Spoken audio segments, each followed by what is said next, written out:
हज़रात, एक अहम ऐलान समाअत फरमाएं। मैं SHO थाना सिटी जलालपुर मुखातिब हूँ।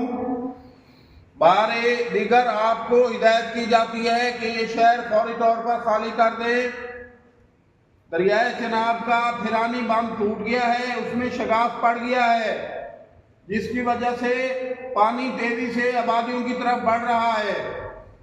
आप लोगों को कबल बारहा बताया जा चुका है कि जलालपुर पीरवाला सिटी को खाली कर दें। अभी भी आपको मुतले किया जाता है कि जल्द अज जल्द जलालपुर पीरवाला सिटी को खाली कर दें ताकि आपकी जान की हिफाजत हो सके। हज़रात, एक अहम ऐलान समाअत फरमाएं। मौदा फिरानी का बड़ा फ्लड बंद, उसमें शगाफ पड़ गया है अकबर बांध में, और पानी तेजी से आबादियों की तरफ बढ़ रहा है।